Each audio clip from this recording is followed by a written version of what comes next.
If you're watching this episode, you already know how to teach drawing to kids, but you want to know how to do it online. How do you teach kids to draw online? Well, I've discovered the best strategy for teaching anything online, and it works especially well for drawing. Not only will you be able to teach more effectively, but it will work as a marketing tool for you as well, which is pretty cool because you just teach online and these videos pull in people who've never heard of you before but really want to learn from you.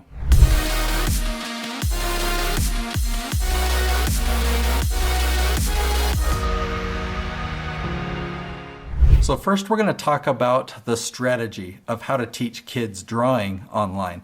Then we're going to talk about how to start your videos and what you can do to keep people's attention throughout your videos. Then I'm going to share with you a way that you can prepare your content that will save you time. It'll allow you to do things a lot more efficiently. And then I'll wrap up the episode talking about the strategy of how to get people to view your videos, how to get more people to find your videos. I make hundreds of educational videos every month on YouTube. This is my expertise, and I help lots of other educators do the same. In fact, many of them are doing extremely well financially. Several of them are making six figures every month, and we follow this exact strategy. So here's an overview of the strategy, okay? So people all around the world, whether it's kids or parents of kids that want to learn to draw, they're going online right now, and they're searching for you. The problem is they don't know that you exist. They're just searching for how to draw online, and you would be the best person for them to find. They just don't know how to find you. So what this strategy does is we make videos that answer the questions that they're typing in. You know, how to draw this or how to do this with art. You'd be amazed how many different types of how to draw blank questions people are searching for online. Ideally, you want the title of every episode to be a question like this that's really long and specific, ideally 8 words or more. Because when you do that, here's what happens. They go to Google or YouTube, they type in this question, yours pops up, and it's exactly what they were searching for. So of course they click on it, and they learn exactly what they wanted to, so they're gonna watch it all the way to the end. Well, the YouTube algorithm sees that and says, wow, this is a valuable video.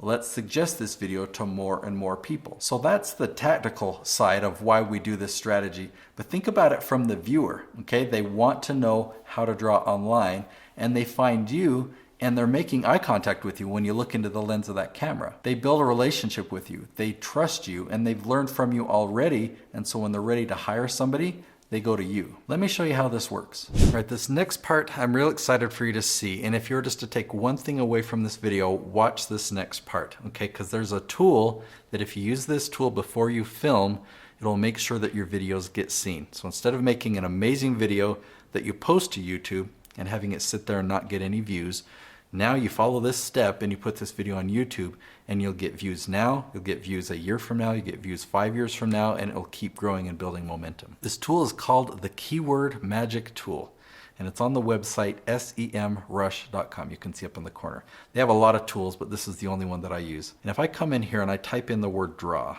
okay, you'll see that there are over 3 million different words or phrases around the word draw, but all we want is the questions. Here's part of the magic of this tool. You always turn on the questions button, and then I also like to come over here to this advanced filter and set the word count clear up to 8, and we'll just start there. Now this is gonna blow you away. Look at this. How to draw a rose step by step, the first one. It's got 12,000 searches per month. Now, I know you're excited about that number, and I get excited when I see big numbers too, but I wanna let you know that that probably means that there's a lot of competition. And if we scan down this list, in fact, we'll go to the bottom and we'll go down to page 5. Let's just see. Okay, we're still in the hundreds. Okay, there's a lot. So you'll have to comb through this list because some things don't apply to you, but how to draw an alligator step by step. How to draw a baby panda, easy, or step by step, easy.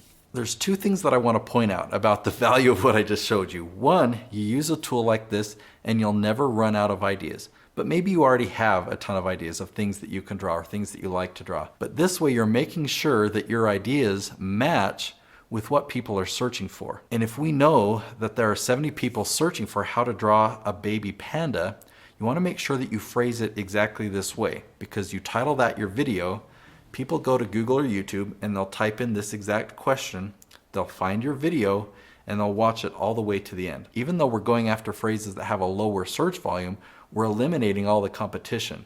This makes sure that when you put your video on YouTube, it ranks #1 instantly. This next one just caught my eye. How to draw a bald eagle flying. Easy. Okay, so they want an easier level. They want a bald eagle that's flying. Like, think how specific that is, and there's people searching for that. 170 per month. If you know how to draw a bald eagle flying and it's an easier version, then definitely make this episode. Just to illustrate the point, I'm going to come down here at the bottom and go clear out to page 10. I want to find a phrase that has a much lower search volume than this. All right, on this page, we're still around 90. What if I go clear out to page 15? Still near 100 at page 15. What if I went out to page 25? Okay, we're only down to 70. So I'm gonna have a hard time getting down as low as I want to. I never knew how valuable of a niche this was. If you want to teach people to draw online, you've got a huge audience. I mean, I've gone to 25 pages, and I don't know who some of these people are. Oh, okay, I know this one. How to draw Luigi from Super Mario Brothers, okay? Now, I was trying to get this number down to 10, and normally that's what I recommend people do because we want to eliminate the competition. And even if you just get 10 people to watch your video, they like it. It's exactly what they're searching for, so they're going to watch it all the way to the end. The reason that I like that is the algorithm sees that. The YouTube algorithm says, oh, these 10 people watch the video all the way to the end. Let's find more people to suggest this video to.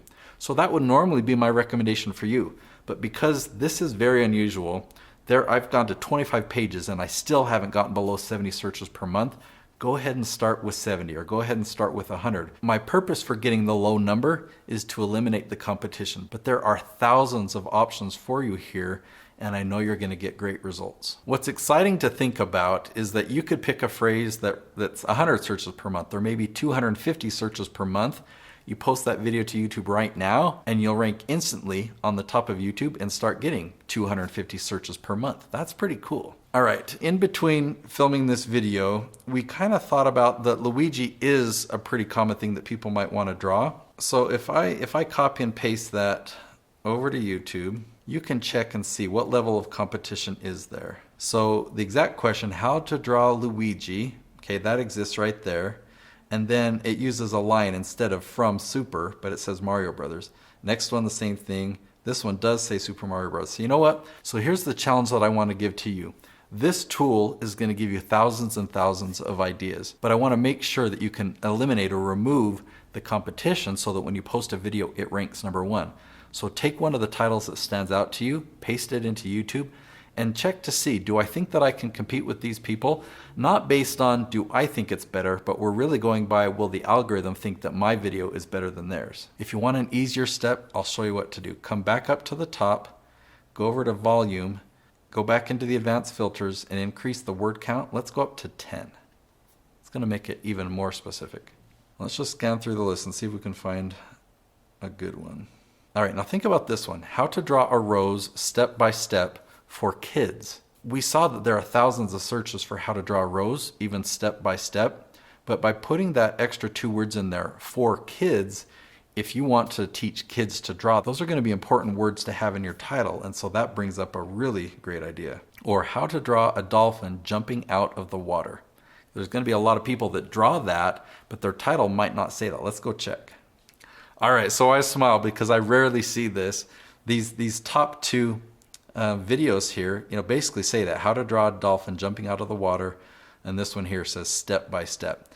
Notice though that one of them was a year ago, another one was 2 years ago, and if you had a really consistent channel where these are the types of videos you put out, I don't think you'd have a problem beating these 2 in competition. So I do want you to give it a try, but I'm going to have you do one more thing. After you watch this video, I want you to click this link right up here, and it'll be there at the end of the video, and it's how to get a higher click-through rate. In that video, I talked to you about thumbnails. So if you follow the advice in this episode and you learn about thumbnails, then you'll be able to rank better than these videos that you see here. Now let's talk about the end of the video. You want to have a call to action if you want your channel to be profitable, right? If you want to make revenue or you want to have customers or clients, you need to ask them to do something.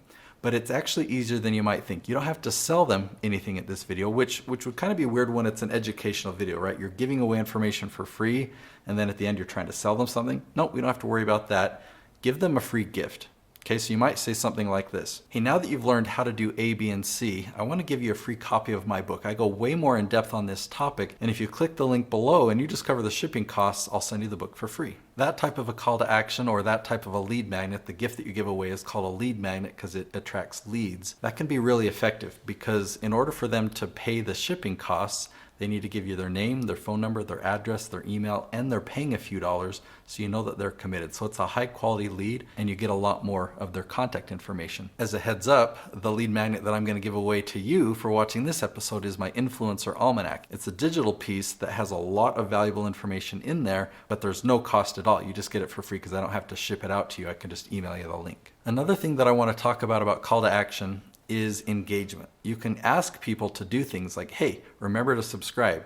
Did you notice how I asked you to subscribe earlier in the episode? I was over there sitting on the stairs. Most people wait to the end of the video and their call to action is that. But what that does is it tells people to leave. It says, you know what? I'm all done. You can be all done with YouTube. See you later. See you tomorrow. You actually don't want to give any signals like that. So at the end of your videos, you either have a call to action to a lead magnet where if they are going to leave, they're going to your website, or you have a call to action that leads them to the next video that you recommend that they watch. So you might say something like this.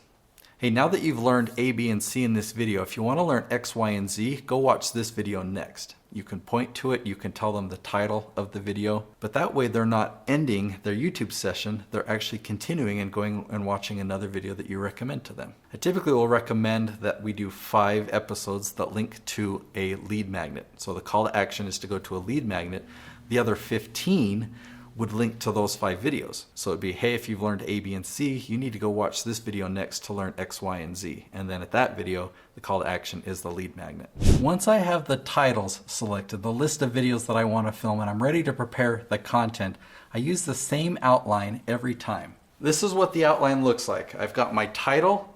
I can make notes about my intro if there's anything I want to say specifically in the intro. I remind myself to give content hooks. Then I have several bullet points where I can just put the talking points of things that I want to talk about throughout the video. What I want to talk about first, second, third. I might end with a story. And then I always have a very specific call to action, whether I'm recommending the video that they should watch next or the lead magnet, the free gift that they can get by clicking the link below. Now, we already talked about your titles. Remember, this is probably an 8 or a 9 word phrase. That's what your title is. In your intro, you're basically reading the title to them and then telling them why it's important. So, hey, in this video, we're going to talk about this long sentence. I've been doing this for years, or this is really going to change your life, right? So something profound, something that's a why of why they need to watch this 10-minute episode. We're going to talk about the content hooks in a minute because we need to have the content prepared first. One way that you can think about it is in time. Like I'm going to spend a minute here, then I'm going to spend a minute here. I'm going to share a story, maybe that's 2 minutes. I've got another minute here, and I've got another minute here. You'll know the time as you go along. Now, when you prepare it this way, you don't want to memorize it and on filming day, try and remember all bullet points because guess what? You can pause. I'm pausing a whole bunch while recording this video, but I know that my editors will just edit out those pauses. And what I have all my clients do is they do point number 1. They look at their notes, and then they come and they look into the camera and they deliver point number 1. They might talk for 1 minute, 90 seconds, maybe 2 minutes, and then they finish point number 1. Then they come back, they look at their notes. Oh yeah, that's what I was going to talk about next. Then they come back to the camera and they deliver point number 2. They're not thinking about what point number 3 is. In fact, we want them to intentionally pause after they're done talking about point number 2. They come back to their notes. They look at point number 3 and they think, oh yeah, that's what I was going to talk about next. They look at the lens of the camera and they deliver point 3. This is the best way to prepare your content because 1, it's simple. You're not writing out a lengthy script that might take you a couple of hours to prepare for one video. Now you can just bullet point the talking points in maybe 5 minutes, maybe 10 minutes, and that episode is prepared. And you can take the burden off your shoulders of having to memorize all this content because you've just got memory joggers. I'm going to talk about this first, then I'm going to talk about this second, and you're going to pause between each one. How do you start your episode? Okay, you want to do 2 things at the beginning of every episode. 1, tell them what the video's about, and then 2, give them a reason why they should watch. Okay, so let me demonstrate for you. One of the phrases that I found in doing research for you is how to draw a dragon step by step. So if I were the artist and I were making this video, this is how I might start that episode. Welcome back. In this video, I'm going to be teaching you how to draw a dragon step by step. Dragons can be so fun and so magical, and there's a lot of creativity you can put into it. And I'm going to show you step by step, so by the end of this episode, you'll know how to draw an amazing dragon. Let's pick another one. So if I were to pick, let's see, another one I found was how to draw a rose step by step. So let's see how I would start that episode. Hey, welcome back. In this episode, we're going to teach you how to draw a rose step by step. A rose can be such a beautiful flower, and if you follow the right steps, it looks so realistic. So let's dive right in. After you've done your intro and the little opener has played, your little branding piece that's 6 or 8 seconds long, then comes the content. And you want to start out your content with content hooks. So I want to demonstrate how not to do it and then a better way to do it. So on the outline here, I'm going to just demonstrate with this title, How to Get Rid of Strep Throat Without Antibiotics. Now, Doreen Spackman, she's the expert on this topic. She taught it to me. I've used the remedy many times, so I'm going to pretend that that's my expertise, okay? And here's my outline. You notice I've got 3 words or 1 word or 2 words, okay? Very simple outline. I've got 6 different points that I'm going to cover in the video.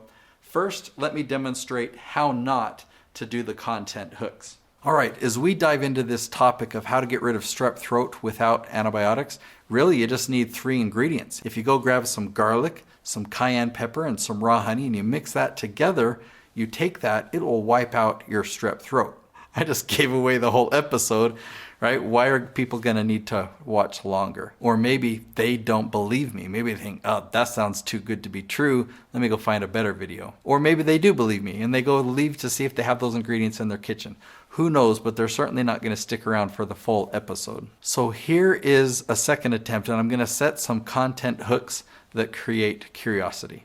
All right, as we dive into this topic of how to get rid of strep throat without antibiotics, first, we're going to talk about why not antibiotics. And there's some good reasons why you might want to consider an alternative. Then there are 3 ingredients. We're going to talk about each one and how each one is a natural antibacterial and a natural antiviral. It's amazing stuff. Then we're going to go to the kitchen. I'm going to show you how to prepare this and how to take it, dosage and whatnot. And then I'm going to wrap up with a story. My son, when he was really young, he had a high fever, he had strep throat, and we used this remedy. He also experienced a side effect that you're going to want to know about because you're probably going to experience this side effect as well. All right, let's dive in.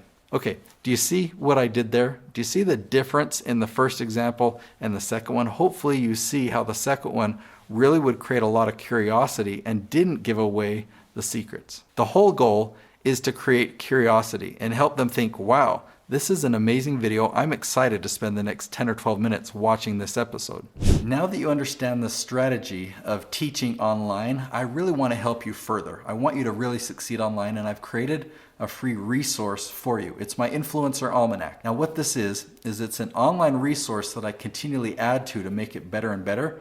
And I've put all my tips, all my tools, and of course my strategies. Like you've gotten a glimpse of one of my strategies here. So I put all my strategies there so that you can learn how to do these things online, and more importantly, how you can do it successfully and generate a lot of revenue in your business. To access it now, just go ahead and click the link below and it's yours.